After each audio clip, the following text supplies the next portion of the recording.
This presentation is entitled Mosaic Languages and is going to cover most of the important content that you're going to need for Chapter 5. I've set my timer over here. I'm going to only go for about 10 minutes before I pause and break this up into sections to keep it manageable. But I know there is a lot of content, and some of this is a little content dense, but it's going to cover a lot of the key aspects of language that we need to cover for Chapter 5. All right, we're going to start with this visual. This visual does a great job of showing a variety of languages, and so you can see the impact of language on the cultural landscape here, both some in English and then some obviously in other languages as well. So kind of a starting point to get you thinking about language. And we're going to start with the big question here. Why would a geographer study language? So we'll go through and you'll see here there's a variety of different answers. I would, as you're taking notes on this content, I would put into my own words, here's why it's important to study language based off of all of these different ideas that I'm going to read through. So I'm going to read through this, but I would then use that to summarize why the importance of studying or why there is such an importance in studying language as a part of our cultural geographic study. So language provides the single most common variable by which cultural groups are identified. Very easy way to define cultural groups. And often when we map things like culture, we're going to use language boundaries as a key way to identify those differences. Language is going to provide the main means by which learned customs and skills is passed from one generation to the next. So again, it's a huge part of culture. Language is going to facilitate cultural diffusion of innovations.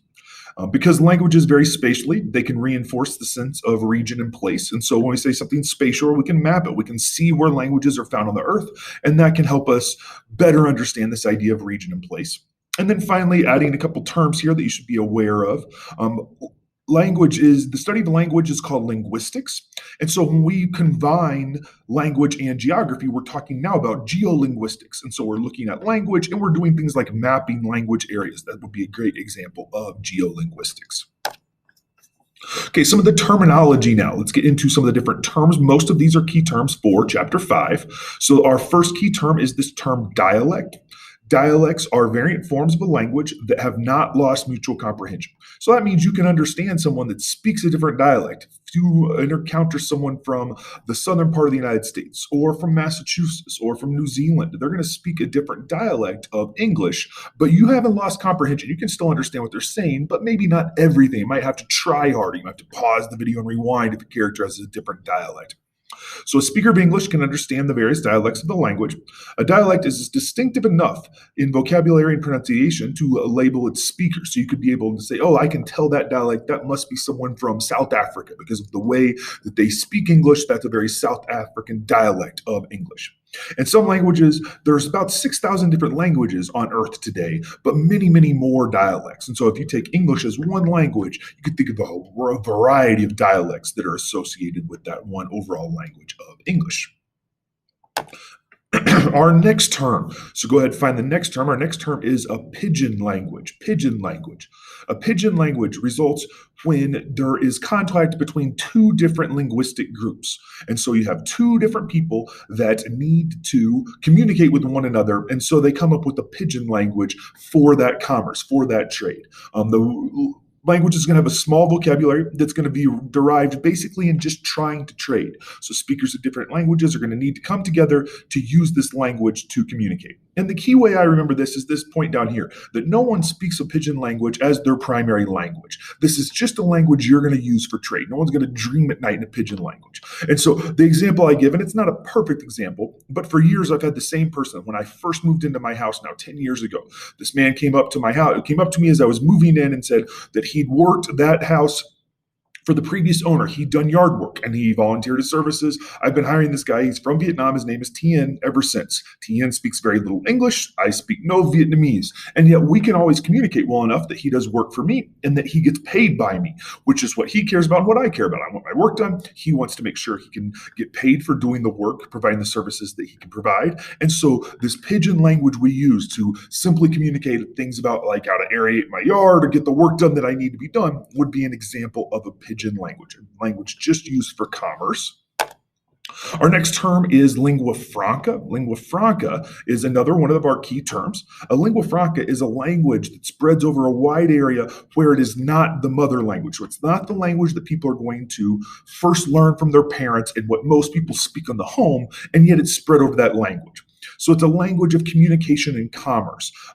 Swahili is a great example for much of East Africa, and then English is a great example in areas like international business, in academics, in travel, all of those things. English has become a lingua franca. And so, what we mean by lingua franca, let's say we have a group of people from a variety of places coming together to have an international business meeting.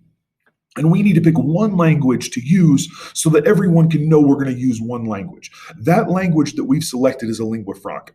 This is not like a pidgin language where it's a made-up language. We've picked an existing language, and often it's a very prominent one, picking a language like English, and then we're all going to learn that language, and so we can communicate more easily. This is one of the big benefits we have if you live in an English-speaking place on Earth, that you can feel confident. You can go travel pretty much anywhere on Earth right now. And because English is the lingua franca of travel, if you speak English, you shouldn't confront many issues traveling, even if you're in places where it's not the mother language. Because if you go, and I know I've traveled to many places in the world where English is not the first language, and yet me as an English speaker could use English well enough to get taken care of the things I need. That's because English is a lingua franca. The example I always give for this is that English is the lingua franca of airline travel. And so if you are an airline pilot and you're going to fly from Portugal in Europe all the way to Russia on the other side of Europe, you would fly over a variety of languages being spoken. And it would be too much to ask any pilot to know all those particular languages to communicate with the ground in the places they're flying. So what they've decided is to make English the lingua franca. And so if you're a pilot, regardless of what language you speak as your primary language, you must learn English so that you can communicate with the ground in the variety of places you're going to be flying. That's a great example of a lingua franca. Let me check how we're doing on our time here. Doing pretty well still. Next term is Creole. So Creole is our final term. Creole is a language that's created when the language of a native speaker is mixed with the group that colonizes that region. So when I was in high school, my senior in high school, I went with a close friend of mine. His family went to this little tiny island of Bonaire. Bonaire is an island off the coast of Venezuela in South America, and it's a great island for diving. People from all over the world go there to dive. It's a great place to go and dive. And so I went to this island and I saw the people there speak this language, Papiamentu. This is a great example of a Creole language. Papiamentu was a blend of Spanish, Portuguese, English, Dutch, African, and Amerindian languages. These were all the different languages that colonizers came and the native people that lived there originally came and blended together, and Creole became the result. So if you have native people speaking a language and then a colonizing group come in and speak their own language and it mixes together and forms a new language, we would call that a Creole language. All right, we've just gone through these four key terms now. We've gone through dialect, pidgin, lingua franca, and Creole. I always have my students stop at this point. So I'll stop the video here. It's kind of a logical place to stop anyway. I'm going to stop the video here, and I want you to take some time to think about how are you going to keep these four terms separate in your head. All four of these terms are really important ones as we talk about language. How is it that you're best going to do that? So go ahead, take a second, look over those four key terms, and then we'll pick back up with video 2 afterward.